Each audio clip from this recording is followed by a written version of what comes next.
ಜನರೇ ಜನಾಂದೋಲನವನ್ನ ನಡೆಸುವಂತ ಒಂದು ದೊಡ್ಡ ಐತಿಹಾಸಿಕ ಕ್ಷಣಕ್ಕೆ ಈ ಕಾರ್ಯನ ಊದಬೇಕು ಅಂತ ಕೂಡ ಜ್ಯೋತಿ ಬೆಳೆಸಿದ ಮೇಲೆ ವಿನಂತಿ ಮಾಡ್ತೀನಿ.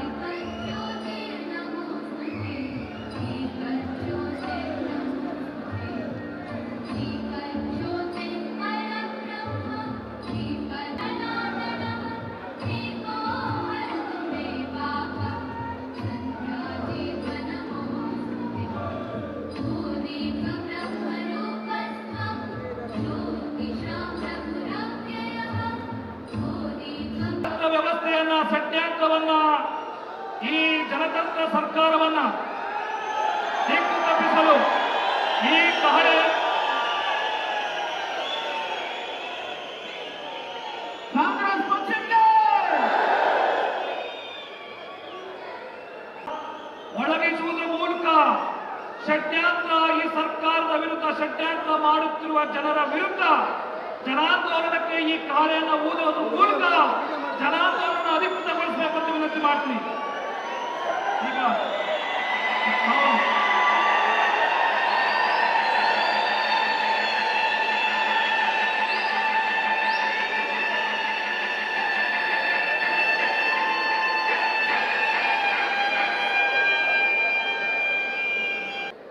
ಹದಿನೆಂಟನೇ ತಾರೀಕು ಒಬ್ಬ ಕಾರ್ಯಕರ್ತ ಲೋಕಾಯುಕ್ತ ಕೊಡ್ತಾನೆ, ಒಂದು ವಾರ ವೇಟ್ ಮಾಡಕ್ ಸಿಗ್ತಾ ಇಲ್ಲ, 20 ತಾರೀಕಿಗೆ ರಾಜ್ಯಪಾಲ ಕೊಡ್ತಾನೆ.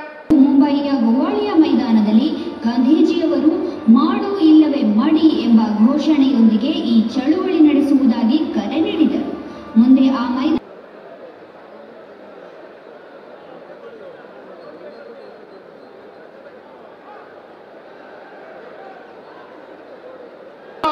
ಸುಳ್ಳು ಆರೋಪಗಳ ವಿರುದ್ಧ ಕರ್ನಾಟಕದ ಅತ್ಯಂತ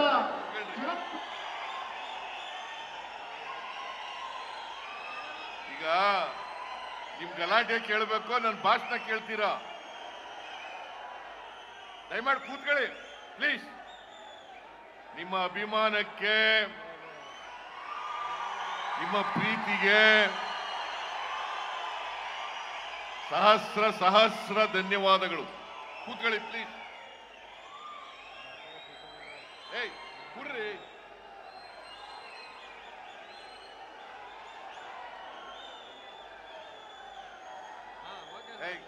ಬಿಡಪ್ಪ, ಸಾಕು ಬಿಡು.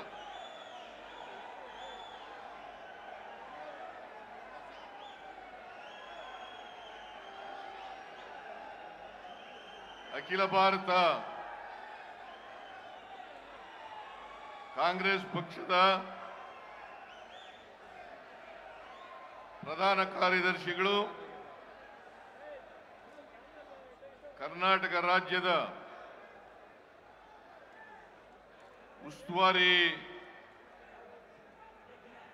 ಉಸ್ತುವಾರಿಗಳು ಆದಂತ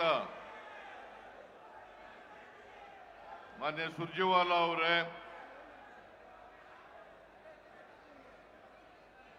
ಪ್ರದೇಶ ಕಾಂಗ್ರೆಸ್ ಸಮಿತಿಯ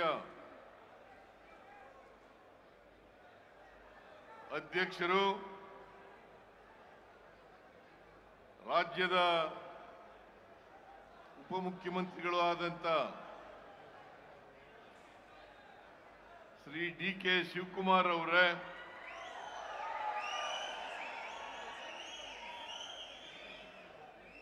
ವೇದಿಕೆ ಮೇಲಿರ್ತಕ್ಕಂಥ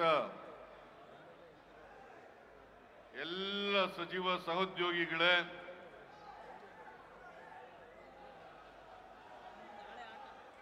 ಶಾಸಕ ಮಿತ್ರರೇ, ಸಂಸತ್ತಿನ ಸದಸ್ಯರುಗಳೇ, ಮಾಜಿ ಶಾಸಕರೇ, ಮಾಜಿ ಸಂಸತ್ ಸದಸ್ಯರುಗಳೇ,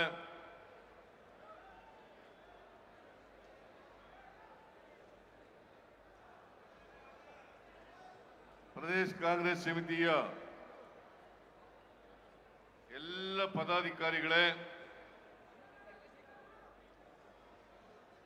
ಜಿಲ್ಲಾ ಕಾಂಗ್ರೆಸ್ಸಿನ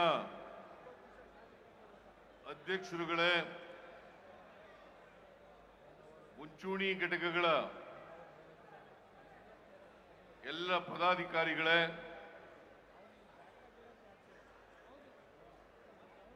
ಇಲ್ಲಿ ಇಷ್ಟೊಂದು ಬೃಹತ್ ಸಂಖ್ಯೆಯಲ್ಲಿ ಸೇರಿರ್ತಕ್ಕಂಥ ರಾಜ್ಯದ ಮೂಲೆ ಮೂಲೆಗಳಿಂದ ಬಂದಿರತಕ್ಕಂಥ ಎಲ್ಲ ಆತ್ಮೀಯ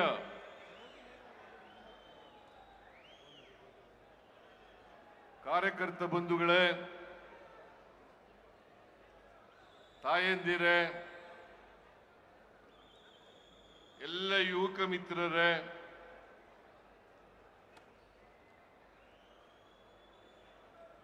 ಸುದ್ದಿ ಮಾಧ್ಯಮದ ಎಲ್ಲ ಸ್ನೇಹಿತರೆ, ಮೊದಲಿಗೆ ನೀವೆಲ್ಲರೂ ಕೂಡ ಬೆಳಿಗ್ಗೆಯಿಂದಲೇ ಮಹಾರಾಜ ಕಾಲೇಜು ಮೈದಾನಕ್ಕೆ ಬಂದಿದ್ದೀರಿ. ಲಕ್ಷಾಂತರ ಜನ ಸೇರಿದ್ದೀರಿ. ಇಲ್ಲಿ ಬಹಳ ಅಭಿಮಾನದಿಂದ, ಪ್ರೀತಿಯಿಂದ ನೀವೆಲ್ಲರೂ ಕೂಡ ಇಲ್ಲಿ ಜಮಾಯಿಸಿದ್ದೀರಿ. ನೀವೆಲ್ಲರೂ ಕೂಡ ಯುದ್ಧದಲ್ಲಿ ಯುದ್ಧ ಮಾಡ್ತಕ್ಕಂಥ ಸೈನಿಕರಿದ್ದಂತೆ ಯೋಧರು ಅಂತಕ್ಕಂಥ ಮಾತುಗಳನ್ನು ನಿಮಗೆ ಹೇಳಲಿಕ್ಕೆ ಬಯಸ್ತಾ ಇದ್ದೀನಿ.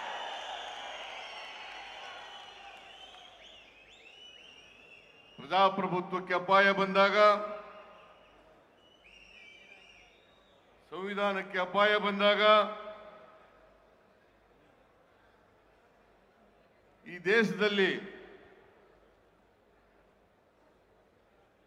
ನೀವೆಲ್ಲರೂ ಕೂಡ ಯೋಧರಂತೆ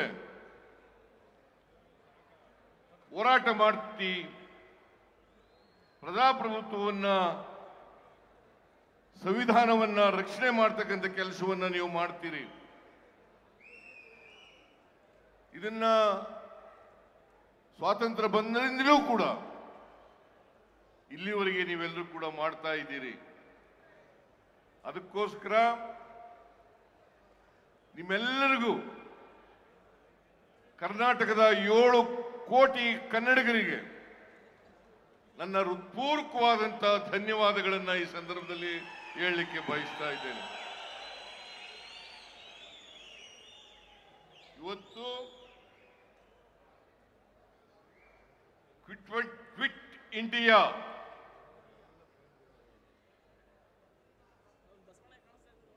ಚಳವಳಿಯ ದಿನ.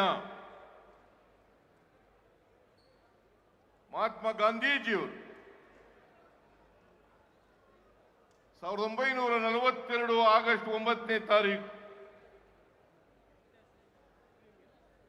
ಈ ದೇಶದ ಎಲ್ಲ ಜನರಿಗೆ ಕರೆಯಿಂದ ಕೊಟ್ಟಂತ ದಿನ. ಬ್ರಿಟಿಷ್ನವರಿಗೆ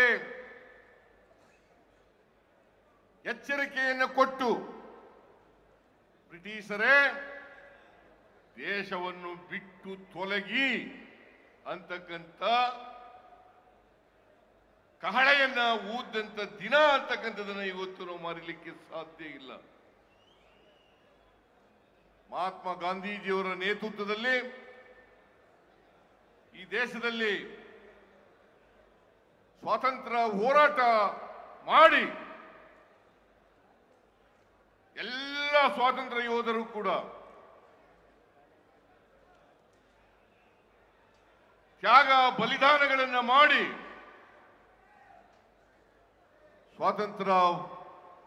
ಸ್ವಾತಂತ್ರ್ಯವನ್ನು ನಮ್ಮೆಲ್ಲರಿಗೂ ಕೂಡ ಲಭಿಸಿಕೊಟ್ರು. ಅಂತಿಮ ಕರೆಯನ್ನು ಮಹಾತ್ಮ ಗಾಂಧೀಜಿಯವರು ಕೊಟ್ಟರು. ಬ್ರಿಟಿಷರೇ ಭಾರತವನ್ನು ಬಿಟ್ಟು ತೊಲಗಿ. ಆ ದಿನ ಇವತ್ತು ಸಮಾವೇಶ ಮಾಡಬೇಕಾದಂತ ಅನಿವಾರ್ಯತೆ ಇದೆ. ನಾನು ಈ ಸಂದರ್ಭದಲ್ಲಿ ಈ ನಾಡಿನ ಎಲ್ಲ ಜನರಿಗೆ, ದೇಶದ ಎಲ್ಲ ಜನರಿಗೆ ಕ್ವಿಟ್ ಇಂಡಿಯಾ ದಿನದ ಶುಭಾಶಯವನ್ನ ಎಲ್ರಿಗೂ ಕೂಡ ಕೋರ್ಲಿಕ್ಕೆ ಬಯಸ್ತಾ ಇದ್ದೇನೆ.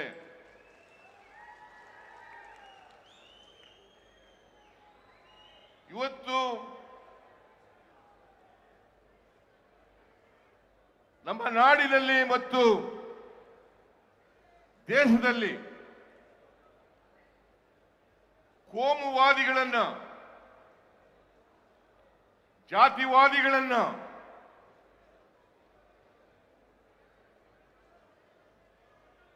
ಪಾಳ್ಯಗಾರಿಕೆ ಪ್ರವೃತ್ತಿ ಇರ್ತಕ್ಕಂಥವರನ್ನ ರಾಜಕೀಯದಿಂದ ಓಡಿಸಬೇಕಾದಂತ ಅನಿವಾರ್ಯತೆ ಇದೆ ಅಂತಕ್ಕಂಥದ್ದನ್ನ ಇವತ್ತು ನಾವೆಲ್ಲರೂ ಕೂಡ ಅರ್ಥ ಮಾಡ್ಕೋಬೇಕಾಗ್ತದೆ. ಮನುವಾದಿಗಳು, ಜಾತಿವಾದಿಗಳು,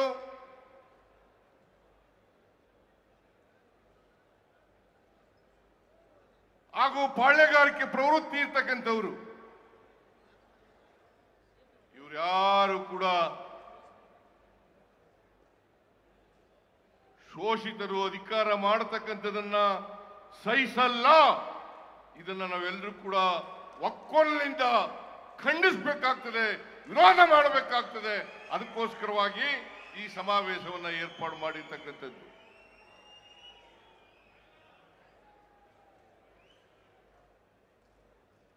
ದೇವರಾಜ ಅರಸರವರಿಗೆ ಇದೇ ಗತಿಯಾಯ್ತು, ಬಂಗಾರಪ್ಪನವ್ರಿಗೆ ಇದೇ ಗತಿಯಾಯ್ತು, ಮೊಯ್ಲಿಯವರಿಗೆ ಅವ್ರು ಯಾರನ್ನೂ ಕೂಡ ಸಹಿಸ್ಕೊಳ್ಳಲಿಲ್ಲ. ಇದೇ ಕುಮಾರಸ್ವಾಮಿ, ದೇವೇಗೌಡರು, ಧರ್ಮಸಿಂಗ್ ಅವರಿಗೆ ಕೊಟ್ಟಿದ್ದಂತ ಮಾತನ್ನ ಮುರಿದು ತಾವೇ ಅಧಿಕಾರಕ್ಕೆ ಬರ್ತಕ್ಕಂಥ ಕೋಮುವಾದಿಗಳ ಜೊತೆ ಸೇರ್ಕೊಂಡು ಅಧಿಕಾರಕ್ಕೆ ಬರ್ತಕ್ಕಂಥ ಪ್ರಯತ್ನವನ್ನು ಮಾಡಿದ್ರು. ಅಧಿಕಾರವನ್ನು ಮಾಡಿದ್ರು, 20 ತಿಂಗಳು ಹಂಚಿಕೊಂಡು ಅಧಿಕಾರ ಮಾಡಿದ್ರು. ದೇವೇಗೌಡರು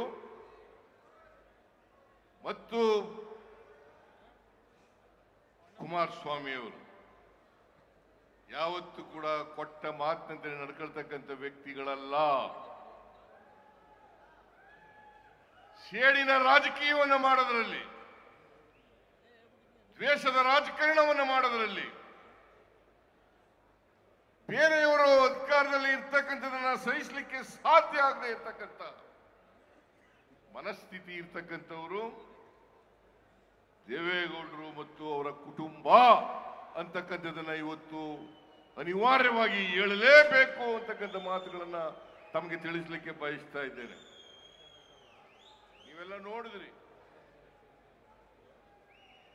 ಟಿವಿನಲ್ಲಿ ಬಿಜೆಪಿಯವರು ಜೆಡಿಎಸ್ನವರು ಹೇಗೆ ಒಬ್ರಿಗೊಬ್ರು ಬೈದಾಡ್ಕೊಂಡಿದ್ರು.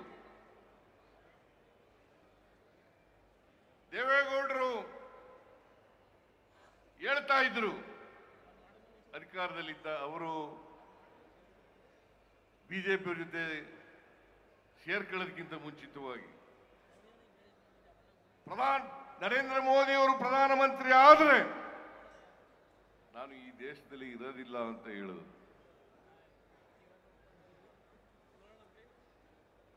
ಈ ದೇಶದಲ್ಲಿ ಇರೋದಿಲ್ಲ ಅಂತ ಹೇಳಿದ್ರು. ಕುಮಾರಸ್ವಾಮಿ ಅವರು ಮುಖ್ಯಮಂತ್ರಿ ಆದಾಗ 2006ನೇ ಇಸ್ವಿನಲ್ಲಿ ಏನಾದರೂ ಬಿಜೆಪಿಯವ್ರ ಜೊತೆ ಕುಮಾರಸ್ವಾಮಿ ಸೇರ್ಕೊಂಡು ಸರ್ಕಾರ ಮಾಡಿದ್ರೆ ನನ್ನ ಎಣದ ಮೇಲೆ ಮಾಡಬೇಕು ಅಂತ ಹೇಳಿದ್ರು. ಎಣದ ಮೇಲೆ ಮಾಡಬೇಕು ಅಂತ ಹೇಳಿದ್ರು. ಈಗ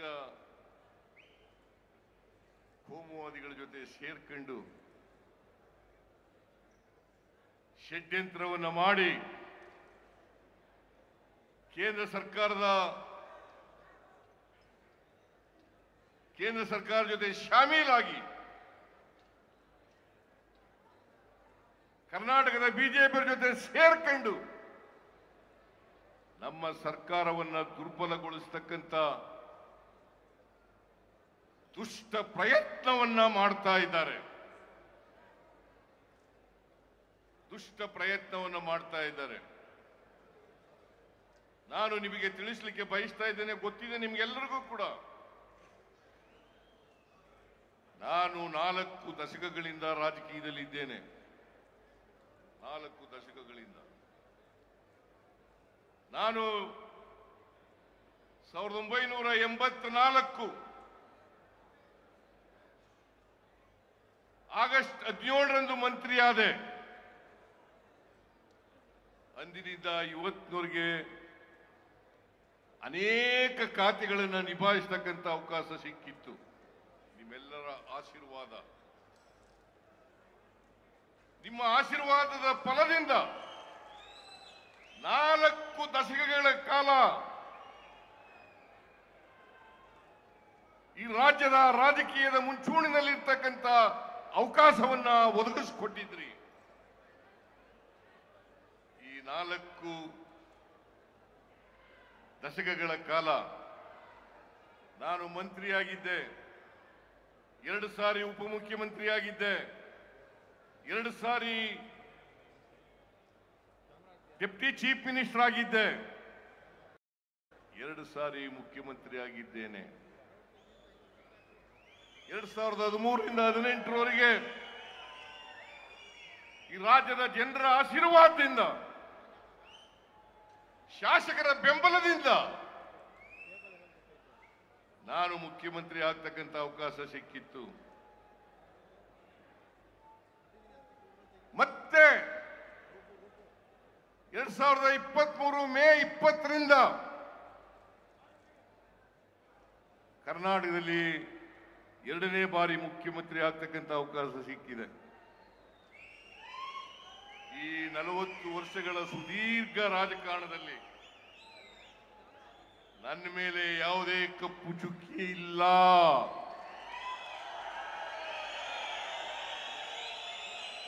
ನನ್ನ ರಾಜಕೀಯ ಜೀವನ ತೆರೆದ ಪುಸ್ತಕ. ನಾನು ಇಷ್ಟೆಲ್ಲ ಅಧಿಕಾರ ಸಿಕ್ಕಿದ್ರು ಕೂಡ ನನಗೆ ಆಸ್ತಿ ಮಾಡ್ತಕ್ಕಂಥ ವ್ಯಾಮೋಹ ಬರಲಿಲ್ಲ. ನನ್ನ ಕುಟುಂಬಕ್ಕೆ ಬರಲಿಲ್ಲ. ನನ್ನ ಧರ್ಮಪತ್ನಿ ಹೆಂಡತಿ ಪಾರ್ವತಿ ಯಾವತ್ತೂ ಕೂಡ ಸಾರ್ವಜನಿಕ ಸಭೆಗಳಿಗೆ ಬಂದಿಲ್ಲ.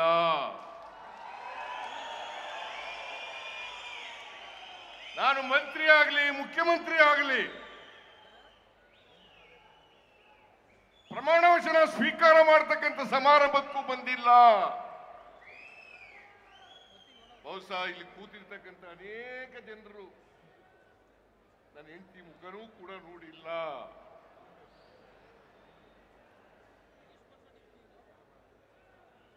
ಅವರು ತಪ್ಪು ಮಾಡಲಿಕ್ಕೆ ಸಾಧ್ಯನಾ? ನಾನು ತಪ್ಪು ಮಾಡಲಿಕ್ಕೆ ಸಾಧ್ಯನಾ? ಈ ರಾಜ್ಯದ ಜನರಿಗೆ ದ್ರೋಹ ಮಾಡಲಿಕ್ಕೆ ಸಾಧ್ಯನಾ? ಯಾವತ್ತೂ ಕೂಡ ದ್ರೋಹ ಮಾಡಲ್ಲ, ಮಾಡಿಲ್ಲ, ಮಾಡೋದು ಇಲ್ಲ. ನಾನು ಎಲ್ಲಿವರೆಗೆ ರಾಜಕೀಯದಲ್ಲಿ ಇರ್ತೀನಿ ಅಲ್ಲಿವರೆಗೆ ಮಾಡಲ್ಲ.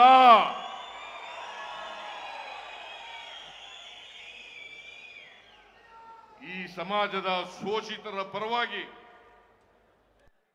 ಬಡವರ ಪರವಾಗಿ, ಪರಿಶಿಷ್ಟ ಜಾತಿ ಪರಿಶಿಷ್ಟ ವರ್ಗದವರ ಪರವಾಗಿ ಅವರನ್ನ ಸಾಮಾಜಿಕವಾಗಿ ಆರ್ಥಿಕವಾಗಿ ಸಮಾಜದಲ್ಲಿ ಶಕ್ತಿ ಕೊಟ್ಟು ಅವರನ್ನು ಕೂಡ ಮುಖ್ಯವಾಹಿನಿಗೆ ತರಬೇಕು ಅಂತಕ್ಕಂಥ ಹಂಬಲ ಬಿಟ್ರೆ ಆಸ್ತಿ ಮಾಡಬೇಕು, ಜಮೀನುಗಳಲ್ಲಿ ಮಾಡಬೇಕು, ಪ್ರಾಪರ್ಟಿ ಮಾಡಬೇಕು, ಬಿಲ್ಡಿಂಗ್ಗಳನ್ನು ಕಟ್ಟಬೇಕು ಅಂತಕ್ಕಂಥ ವ್ಯಾಮೋಹ ಇಲ್ಲ. ನಾನು ರಾಜಕೀಯ ಪ್ರಾರಂಭ ಮಾಡಿದ್ದು 0 ಇಂದ.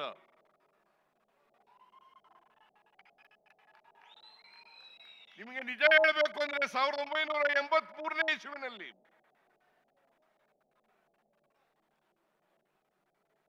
ನಾನು ಡಿಪಾಸಿಟ್ ಹಣ ಕಟ್ಟಬೇಕಾದ್ರೆ ನನ್ನ ಹತ್ರ ₹1 ಇರಲಿಲ್ಲ. ನಾನು ಕೋರ್ಟ್ನಲ್ಲಿ ಲಾಯರ್ ಕೆಲಸ ಮಾಡ್ಕೊಂಡಿದ್ದೆ. ಮೈಸೂರು ತಾಲೂಕಿನ ಚಾಮುಂಡೇಶ್ವರಿ ಕ್ಷೇತ್ರದ ಎಲ್ಲ ಜನರು ಬಂದು ನೀವು ಚುನಾವಣೆಗೆ ನಿಲ್ಲೇಬೇಕು ಅಂತ ಹೇಳಿದ್ರು. ನಮ್ಮ ಆಫೀಸ್ ಕ್ಲರ್ಕ್ ಆನಂದ ಇವತ್ತು ಬದುಕಿಲ್ಲ. ಅವನಿಗೆ ಹೇಳಿ ಅವತ್ತು ಡಿಪಾಸಿಟ್ ಹಣ ₹250. ₹250 ಕೂಡ ನನ್ನ ಹತ್ರ ಇರಲಿಲ್ಲ.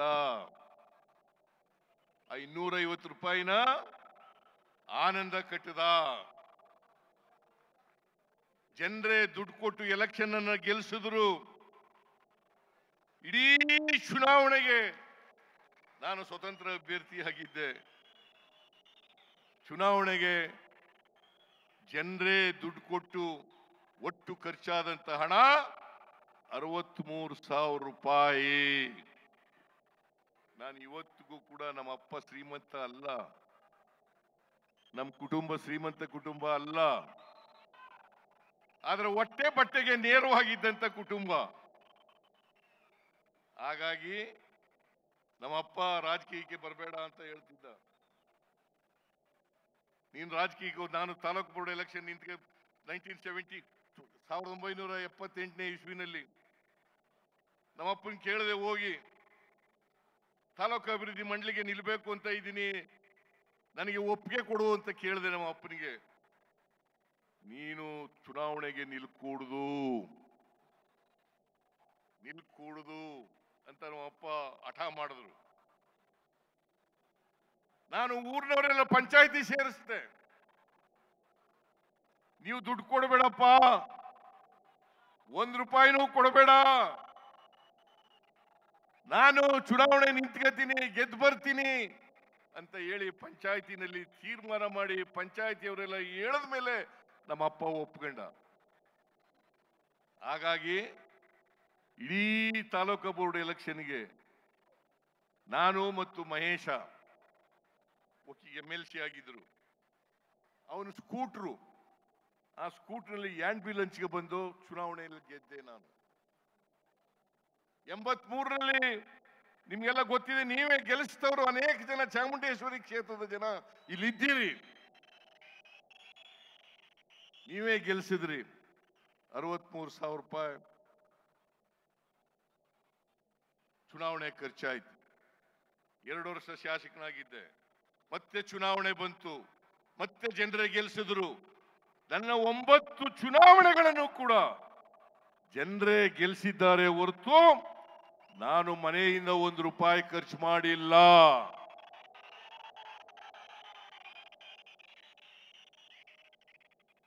ನಾನು ರಾಜಕೀಯವಾಗಿ ಈ ಸಮಾಜದಲ್ಲಿರ್ತಕ್ಕಂಥ ಬಡವರು, ದಲಿತರು, ಹಿಂದುಳಿದವರು, ಅಲ್ಪಸಂಖ್ಯಾತರು, ಮಹಿಳೆಯರು, ರೈತರು, ಇವರಿಗೆ ನ್ಯಾಯ ಸಿಕ್ಕಬೇಕು ಅಂತೇಳಿ ಹೋರಾಟ ಮಾಡ್ತಾ ಇದ್ದೀನಿ. ನಾನು ಬದುಕಿರೋವರೆಗೂ ಕೂಡ ಹೋರಾಟ ಮಾಡ್ತೀನಿ.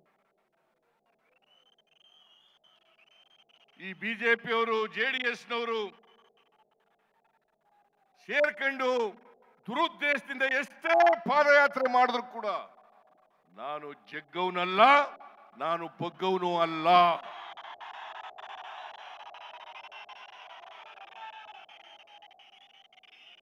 ನಾನು ಜಗ್ಗವನು ಅಲ್ಲ, ಬಗ್ಗವನು ಅಲ್ಲ. ನಿಮ್ಮ ಆಶೀರ್ವಾದ ಎಲ್ಲಿವರೆಗೆ ಇರ್ತದೆ ಅಲ್ಲಿವರೆಗೆ ನನಗೆ ಯಾರೂ ಕೂಡ ಮುಟ್ಲಿಕ್ಕೆ ಸಾಧ್ಯ ಇಲ್ಲ.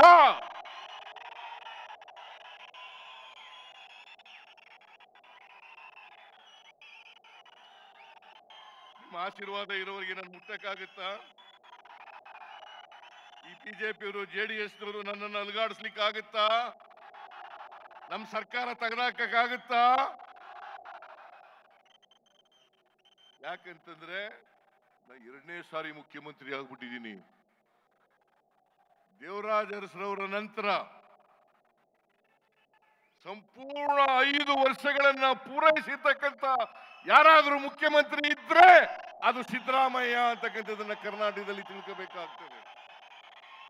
ಅದಕ್ಕೆ ಹೊಟ್ಟೆ ಉರಿ ಅವರಿಗೆ. ಏಯ್ ಕೂತ್ಕೊಳ್ಳಿ, ಕೂತ್ಕೊಳ್ರ. ಏಯ್ ಕೂತ್ಕೊಳ್ರ.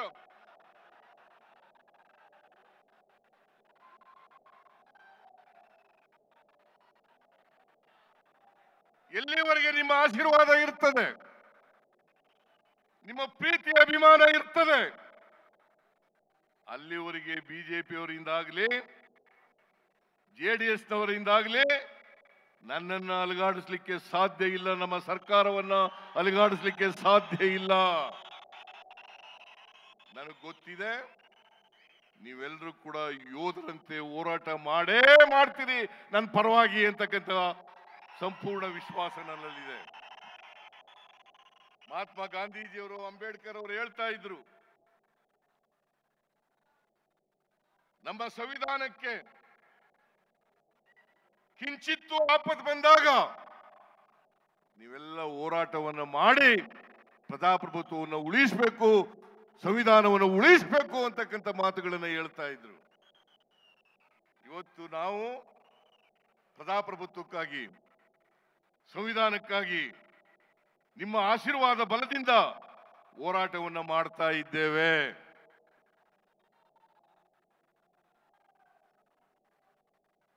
ಈ ಸಾರಿ ವಿಧಾನಸಭೆ ಕರೆದಾಗ ಸುಳ್ಳು ಆರೋಪಗಳನ್ನು ಮಾಡಿ ಮಹರ್ಷಿ ವಾಲ್ಮೀಕಿ ಅಭಿವೃದ್ಧಿ ನಿಗಮದಲ್ಲಿ ಭ್ರಷ್ಟಾಚಾರ ಆಗಿದೆ.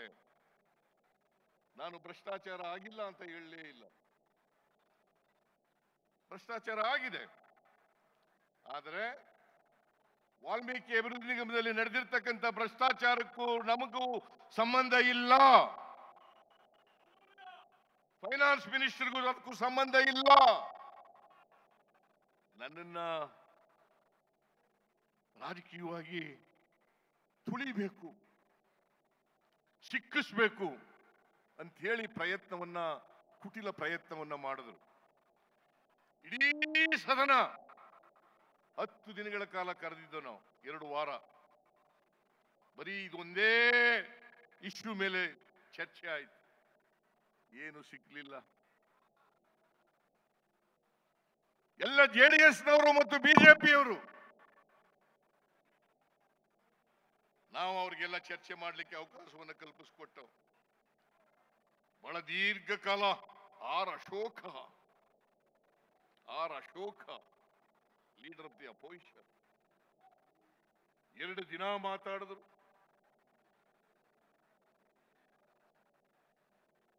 ಅಸಂಬದ್ಧವಾಗಿ ಮಾತಾಡಿದ್ರು,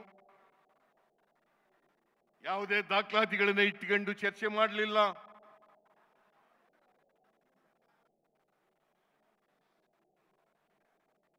ಇವತ್ತು ಏನಾದ್ರೂ ನಾನು ಕೂಡಲೇ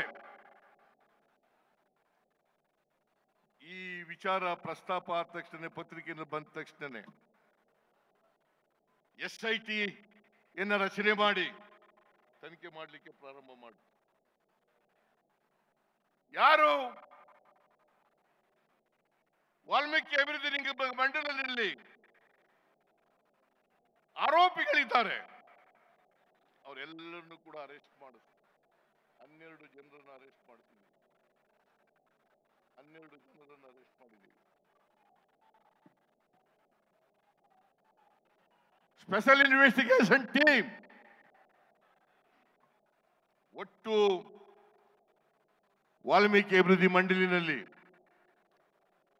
84,63,00,000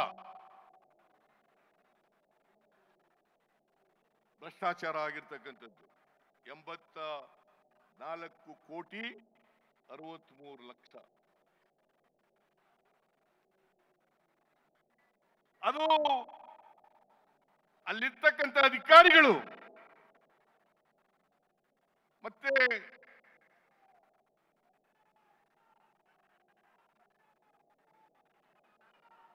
ಅಲ್ಲಿರ್ತಕ್ಕಂಥ ಅಧಿಕಾರಿಗಳು ಯಾರು ಬರ್ಕೊಟ್ಟು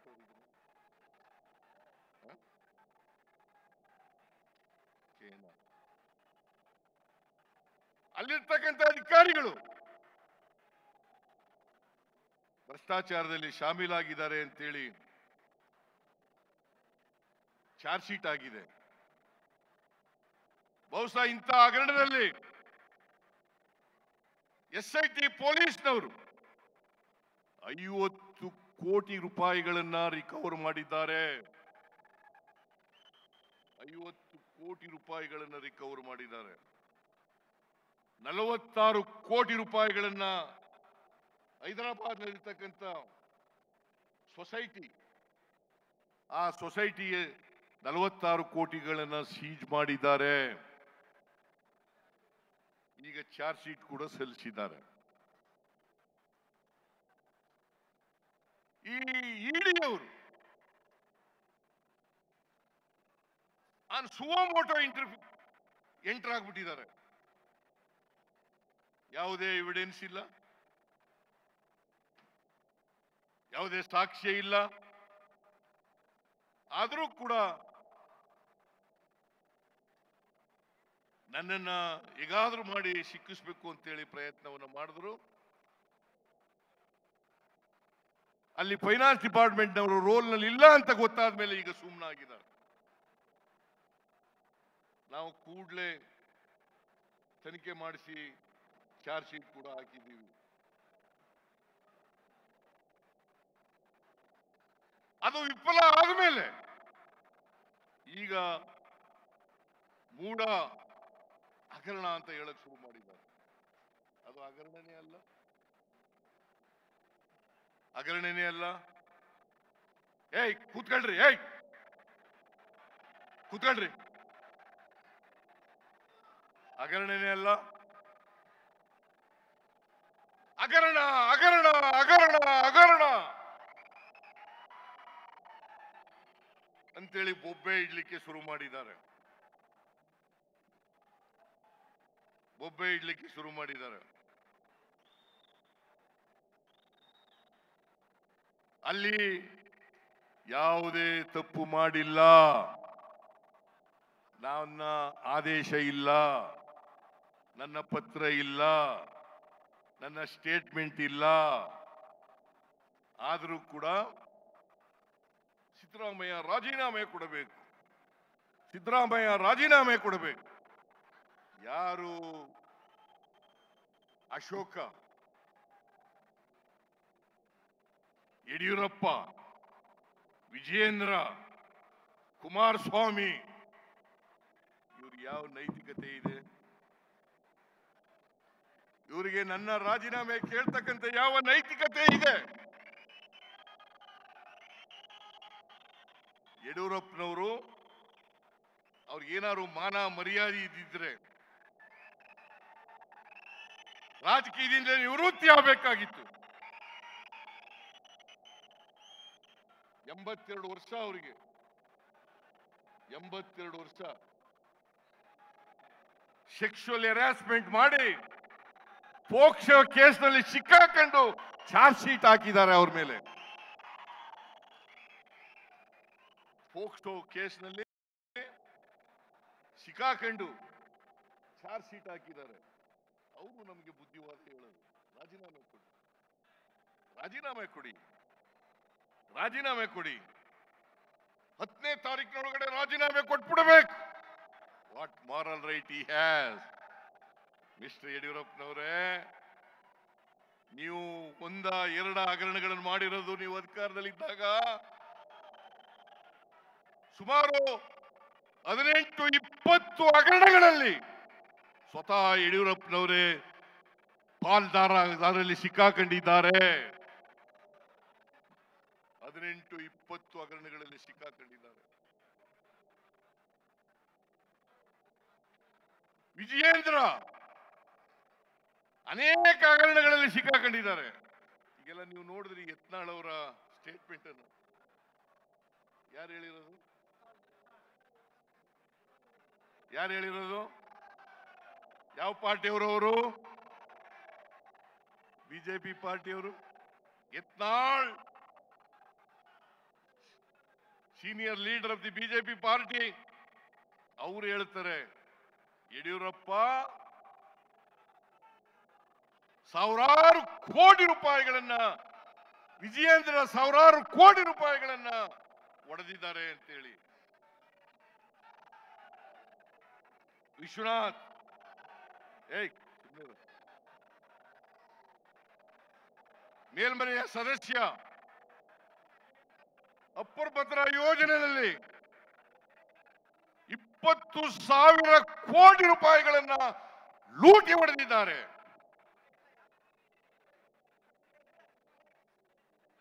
ಕುಮಾರಸ್ವಾಮಿ, ನಿಮ್ಗೆ ಯಾವ ನೈತಿಕತೆ ಇದೆಯೇನ್ರಿ?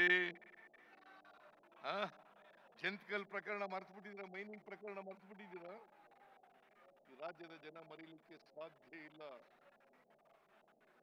ಜಂತ್ಕಲ್ ಪ್ರಕರಣ ಸುಮಾರು 22 ಕಂಪನಿಗಳಿಗೆ ರಿನ್ಯೂವಲ್ ಮಾಡಿಕೊಟ್ಟಿದ್ದೀರಿ. ನಾಚಿಕೆ ಆಗಲ್ಲ ನಿಮಗೆ? ಮಾನ ಮರ್ಯಾದೆ ಏನಾದ್ರು ಇದೆಯಾ ನಿಮಗೆ? ನನ್ನ ರಾಜೀನಾಮೆ ಕೇಳಲಿಕ್ಕೆ, ನನ್ನ ರಾಜೀನಾಮೆ ಕೇಳಲಿಕ್ಕೆ ನಿಮ್ಗೆ ಯಾವ ನೈತಿಕ ಹಕ್ಕಿದೆ? ಆರ್ ಅಶೋಕ ಇವರು ಲ್ಯಾಂಡ್ ಗ್ರಾಂಟ್ ಕಮಿಟಿ ಚೇರ್ಮನ್ ಆಗಿದ್ರು. ಎಂತ ಕಾವಲದು?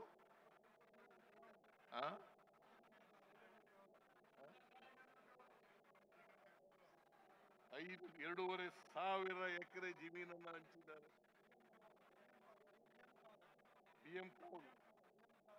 BM ಕಾವಲು ಹೈಕೋರ್ಟ್ಗೆ ಹೋಗಿ, ಸುಪ್ರೀಂ ಕೋರ್ಟ್ಗೆ ಹೋಗಿ ಸ್ಟೇ ತಗೊಂಡಿದ್ದಾರೆ. ನಾಚಿಕೆ ಆಗಲ್ಲ? Even today the case is pending in the supreme court. Mister Ashok, ನಾಚಿಕೆ ಆಗಲ್ಲ ನಿಮ್ಗೆ? ನಾನೇನಾದ್ರು ತಪ್ಪು ಮಾಡಿದ್ದೀನಾ? ಯಡಿಯೂರಪ್ಪನ ಹತ್ರ ಡಿನೋಟಿಫೈ ಮಾಡಿದ್ದೀನಾ? ಯಡಿಯೂರಪ್ಪನ ತರ ಪ್ರೇರಣಾ ಸಂಸ್ಥೆಗೆ ಚೆಕ್ ಮೂಲಕ ದುಡ್ಡು ತಗೊಂಡಿದ್ದೀನಾ? ಈ ಪ್ರಶ್ನೆಗಳಿಗೆಲ್ಲ ಉತ್ತರ ಹೇಳ್ಬೇಕು. ಎಲ್ಲ ಪ್ರಶ್ನೆಗಳಿಗೂ ಉತ್ತರ ಹೇಳ್ಬೇಕು.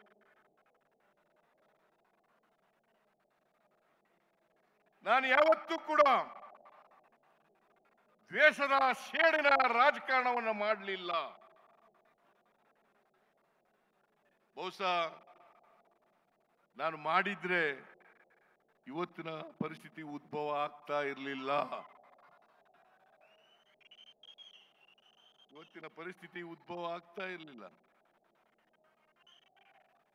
ಇವರೆಲ್ಲರೂ ಜೈಲಿಗೆ ಹೋಗ್ಬೇಕಾಗಿದ್ದವರು. ಅಶೋಕ, ವಿಜೇಂದ್ರ, ಕಲ್ಕತ್ತಾದಲ್ಲಿ ಶೆಲ್ ಕಂಪನಿಗಳ ಮೂಲಕ ದುಡ್ಡು ಹೊಡೆದಿರೋರು ಯಾರು? ವಿಜೇಂದ್ರ ಯಾರು?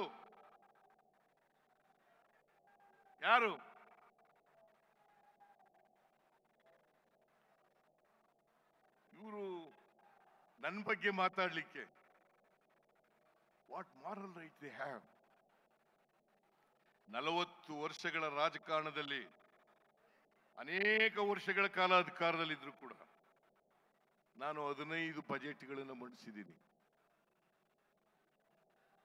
ಸುಮಾರು 12-13 ವರ್ಷ ಹಣಕಾಸಿನ ಮಂತ್ರಿಯಾಗಿದ್ದೆ. ದಾಖಲೆಯ ಬಜೆಟ್ ಅನ್ನು ಮಂಡಿಸಿದ್ದೀನಿ. ನನಗೆ ಆಸ್ತಿಗಳ ವ್ಯಾಮೋಹ ಇದ್ದಿದ್ರೆ ಕೋಟಿಗಟ್ಟಲೆ ಹಣ ಮಾಡ್ಕೋಬಹುದಾಗಿತ್ತಲ್ಲ.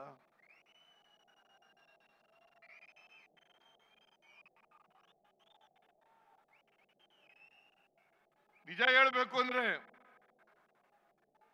ಮೊನ್ನೆವರೆಗೆ ನನಗೆ ಮೈಸೂರಿನಲ್ಲಿ ಮನೆ ಇರಲಿಲ್ಲ. ಈಗ ಮನೆ ಕಟ್ತಾ ಇದ್ದೀನಿ. ಹಿಂದೆ 2 ಮನೆ ಕಟ್ಟಿ ಮಾರ್ಬಿಟ್ಟೆ ಸಾಲ ತೀರ್ಸಕ್ಕೋಸ್ಕರ.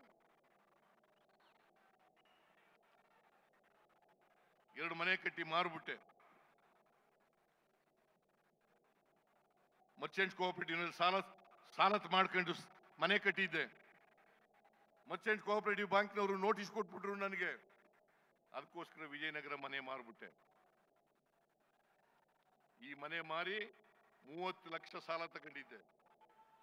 30 ಲಕ್ಷ ತೀರ್ಸ್ಲಿಕ್ಕೋಸ್ಕರ ಮನೆನೇ ಮಾರ್ಬಿಟ್ಟೆ. ಒಂದು ದಿನ ವಾಸಕ್ಕೆ ಹೋಗ್ಲಿಲ್ಲ. ಇದು ನನ್ನ ಇತಿಹಾಸ, ಇದು ನನ್ನ ಇತಿಹಾಸ. ನಾನು ಚುನಾವಣೆ ಗೆದ್ದದ್ದು 83ರಲ್ಲಿ. ಒಂದು ಬಾಡಿಗೆ ಮನೆ ರೂಮ್ನಲ್ಲಿ ಇಟ್ಕೊಂಡು ಗೆದ್ದದ್ದು. ಬಾಡಿಗೆ ರೂಮು. ಅಲ್ಲಿಂದಲೇ ಚುನಾವಣೆ ಮಾಡಿದೆ, ಅಲ್ಲಿಂದಲೇ ಲೋಕಸಭಾ ಚುನಾವಣೆ ಮಾಡಿದೆ, ಅಲ್ಲಿಂದ 83ರ ವಿಧಾನಸಭಾ ಚುನಾವಣೆ ಮಾಡಿದೆ. ನಿಮ್ಮೆಲ್ಲರ ಆಶೀರ್ವಾದದಿಂದ ಗೆದ್ದು ಬಂದೆ, ಮಂತ್ರಿಯಾದೆ. ಹೇಳಿ ನನಗೆ, ಈಗ ಕಟ್ತಾ ಇರ್ತಕ್ಕಂಥ ಮನೆ ಬಿಟ್ಟು ಒಂದೇ ಒಂದು ಸೈಟ್ ಇದ್ರೆ ತೋರಿಸ್ಲಿ ನೋಡೋಣ. ನಾನು ಮೈಸೂರು ನಗರದಲ್ಲಿ ಸುಮಾರು 45 ವರ್ಷದಿಂದ ರಾಜಕೀಯದಲ್ಲಿ ಇದ್ದೀನಿ, ವಕೀಲನಾಗಿದ್ದೆ. ತೋರಿಸ್ಲಿ ನೋಡೋಣ.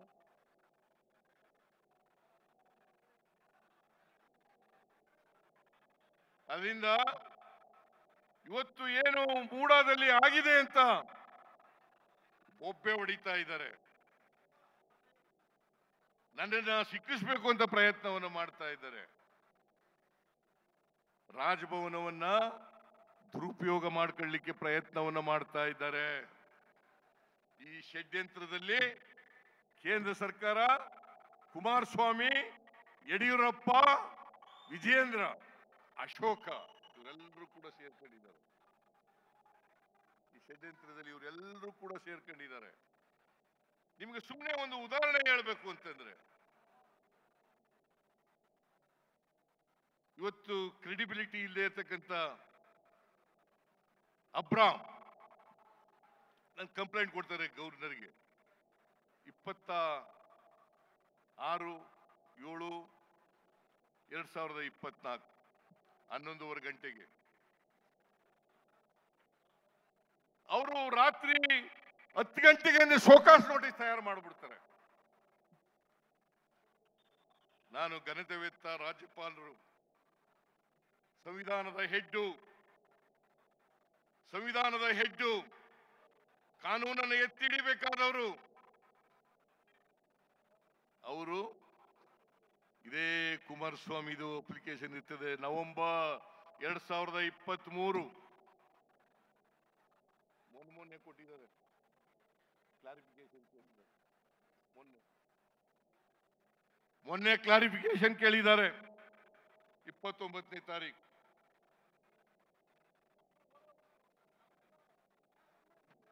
ಜೊಲ್ಲೆ, ಶಶಿಕಲಾ ಜೊಲ್ಲೆ ಅವರು 22ನೇ ಇಸ್ವಿ, ಇವತ್ತಿನವರಿಗೆ ಏನು ಕೇಳಿಲ್ಲ, ಅವ್ರಿಗೆ ನೋಟಿಸ್ ಕೊಟ್ಟಿಲ್ಲ. ನಿರಾಣಿ ಅವ್ರ ಮೇಲೆ ನೋಟಿಸ್ ಕೊಟ್ಟಿಲ್ಲ. ಘನತೆವೆತ್ತ ರಾಜ್ಯಪಾಲರು ನನ್ನ ಕೇಸ್ನಲ್ಲಿ ಬಹಳ ಆತುರವಾಗಿ ಕೊಟ್ಬಿಟ್ಟಿದ್ದಾರಲ್ಲ. ಇದರಲ್ಲಿ ಬೋನಫೈಡಿಸ್ ಇದೆಯಾ? ಕಾನೂನು ರೀತಿ ಮಾಡಿದ್ದಾರಾ? ಮಾಡಿಲ್ಲ.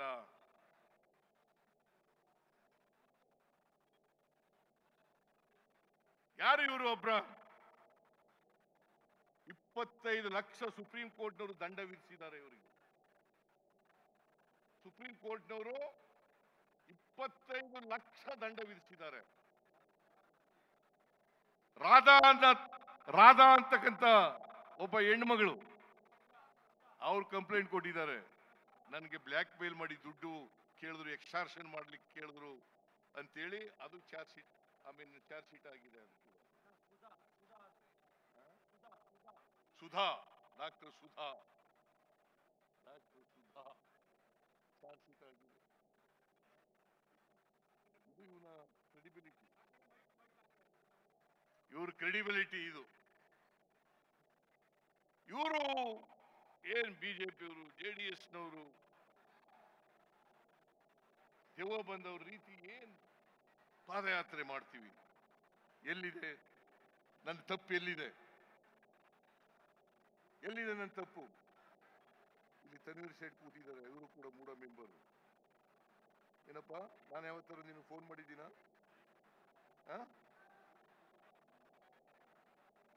ಯಾವತ್ತೂ ನಾನು ಯಾವ ಸದಸ್ಯರಿಗೂ ಫೋನೂ ಮಾಡಿಲ್ಲ.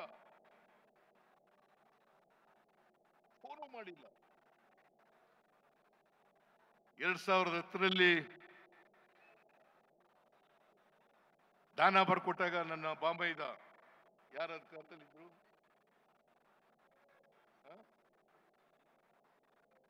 ಯಡಿಯೂರಪ್ಪ. ಆಮೇಲೆ 2021ರಲ್ಲಿ ಸೈಟ್ ಕೊಟ್ಟಾಗ ಯಾರ ಅಧಿಕಾರದಲ್ಲಿದ್ರು? ಬಿಜೆಪಿ. ಬಸವರಾಜ ಬೊಮ್ಮಾಯಿ, ಯಡಿಯೂರಪ್ಪ. ಎಲ್ಲಿದೆ ತಪ್ಪು? ಎಲ್ಲಿದೆ ತಪ್ಪು? ಏನಾದ್ರು ತಪ್ಪು ಮಾಡಿರ್ತಕ್ಕಂಥದ್ದು ಮೂಢ. ಯಾಕಂದ್ರೆ ಬಿಜೆಪಿಯವರು ಹೇಳ್ತಾರೆ ತಪ್ಪು ಮಾಡಿದ್ದಾರೆ. ನಾನು ಇನ್ಫ್ಲೂಯೆನ್ಸ್ ಮಾಡಿದ್ದೀನಿ. ಡೆಪ್ಟಿ ಚೀಫ್ ಮಿನಿಸ್ಟರ್ ಇದ್ದಾಗ ಲೀಡರ್ ಆಫ್ ದಿ ಅಪೋಸಿಷನ್ ಆಗಿ ಇನ್ಫ್ಲೂಯೆನ್ಸ್ ಮಾಡಿದ್ದೀನಿ. ಅವ್ರದೇ ಅಧ್ಯಕ್ಷ, ಅವ್ರ ಪಾರ್ಟಿ ಅಧ್ಯಕ್ಷ ರಾಜೀವ್, ಅವನಿಗೂ ಫೋನ್ ಮಾಡಿಲ್ಲ ನಾನು.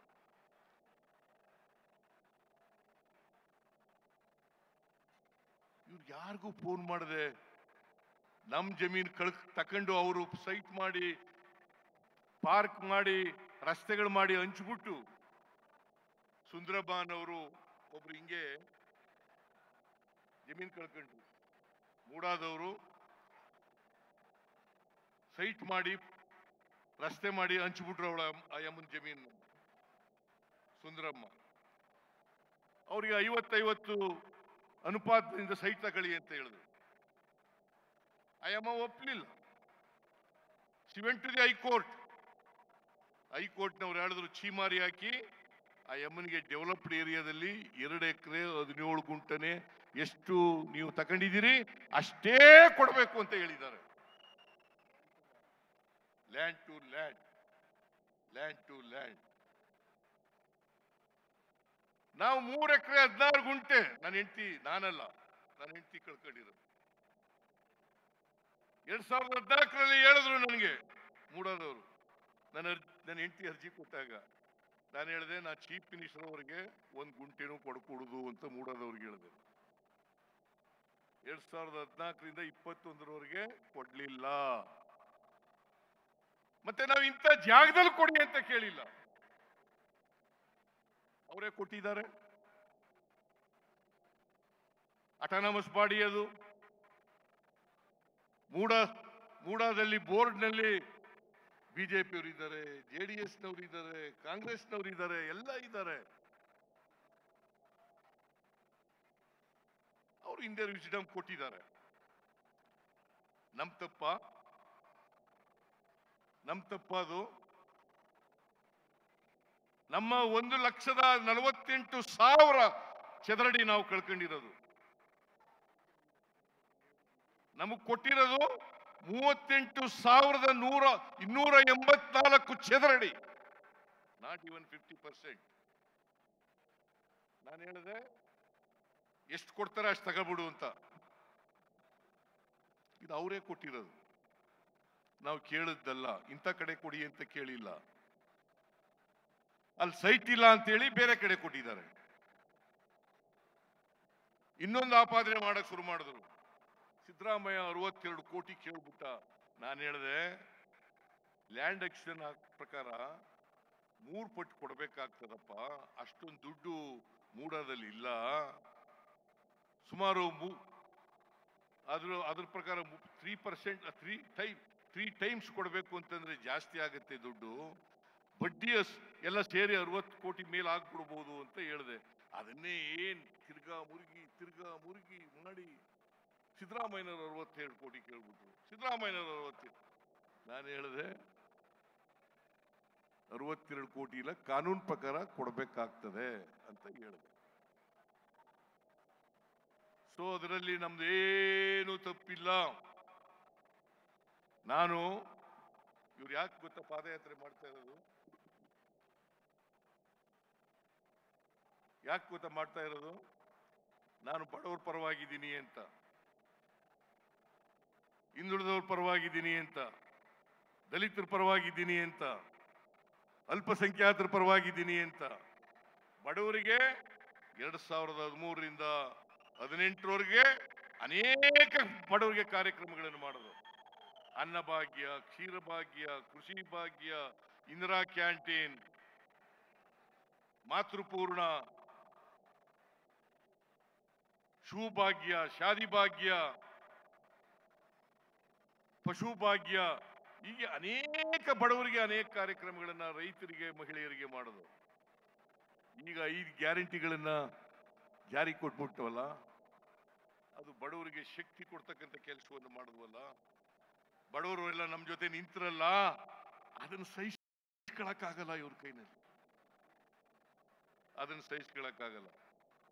ನೀವು ಇವ್ರೇನೇ ದೊಂಬರಾಟ ಆಡ್ರಿ, ನಾನು ಈ ರಾಜ್ಯದ ಜನರಲ್ಲಿ ಮನವಿಯನ್ನ ಮಾಡ್ತೇನೆ, ಕೈ ಮುಗಿದು ಪ್ರಾರ್ಥನೆ ಮಾಡ್ತೇನೆ,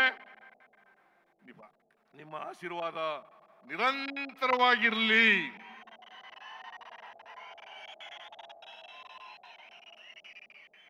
ನಿರಂತರವಾಗಿ ನೀವು ಹೋರಾಟ ಮಾಡ್ತೀರಿ ಅಲ್ವಾ? ಹೋರಾಟ ಮಾಡ್ತೀರಿ ಅಲ್ವಾ? ನಾನು ಈ ಬಿಜೆಪಿಯವರಿಗೆ, JDSನವರಿಗೆ ಎದುರ್ಕೊಂಡು, ನಮ್ಮ ಈ ಮನುವಾದಿಗಳಿಗೆ ಎದುರ್ಕೊಂಡು, ಜಾತಿವಾದಿಗಳಿಗೆ ಎದುರ್ಕೊಂಡು ಮನೇಲಿ ಸುಮ್ಮನೆ ಕೂರವನಲ್ಲ, ನಾನು ಬಗ್ಗವನು ಅಲ್ಲ, ನಾನು ಜಗ್ಗವನು ಅಲ್ಲ ಅಂತಕ್ಕಂಥ ಮಾತುಗಳನ್ನ ಹೇಳಿ ನೀವೆಲ್ಲ ಇಷ್ಟೊಂದು ದೊಡ್ಡ ಸಂಖ್ಯೆಯಲ್ಲಿ ಬಂದಿದ್ದೀರಿ. ನೀವೆಲ್ಲರಿಗೂ ಧನ್ಯವಾದಗಳನ್ನು ಹೇಳಿ, ಈ ಕಾರ್ಯಕ್ರಮವನ್ನು ಏರ್ಪಾಡು ಮಾಡಿದಂಥ ಮೈಸೂರು ಜಿಲ್ಲೆಯ ಅಧ್ಯಕ್ಷರು, ನಗರದ ಜಿಲ್ಲೆಯ ಅಧ್ಯಕ್ಷರು, ಚಾಮರಾಜನಗರ ಜಿಲ್ಲೆಯ ಅಧ್ಯಕ್ಷರು, ಕೊಡಗು ಜಿಲ್ಲೆಯ ಅಧ್ಯಕ್ಷರು, ಹಾಸನ ಜಿಲ್ಲೆಯ ಅಧ್ಯಕ್ಷರು, ಮಂಡ್ಯ ಜಿಲ್ಲೆಯ ಅಧ್ಯಕ್ಷರು, ಅವರೆಲ್ಲರಿಗೂ ಧನ್ಯವಾದಗಳನ್ನು ಹೇಳಿ ನಾನು ಮಾತನ್ನು ಮುಗಿಸ್ತೇನೆ. ನಿಮ್ಮೆಲ್ಲರಿಗೂ ನಮಸ್ಕಾರ, ನಮಸ್ಕಾರ, ನಮಸ್ಕಾರ.